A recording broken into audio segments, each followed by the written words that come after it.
economist from ITR Economics in yesterday, and I've heard Alan speak several times, as recently as a couple months ago, and he said that, make sure I get this right, so an 18 slight downturn, he said, things look really good for 2020, and then he's projecting like famine for 2030 or whatever.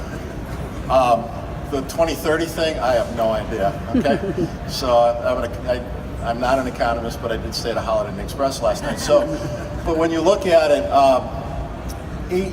where we think about our business, we see growth opportunities. And so when you look at the market, a lot of our residential business will be driven by housing, U.S. housing.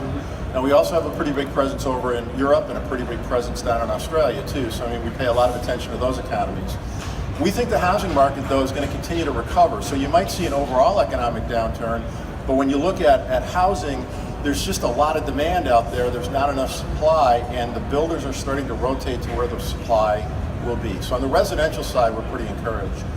When you look at the more so on the commercial side, those markets continue to do well, the markets that we're playing in. And so again, an overall economic downturn, could happen certainly, but ultimately when you look at things like oil and gas coming back, and you're starting to see oil prices back up around 50, 52, that's really good for our job site business. We continue to expand our product offerings, and to us what it really comes down to is, how do you continue to bring innovation to the market? And you might see markets go up and down. They'll always go up and down. That's what happens to markets.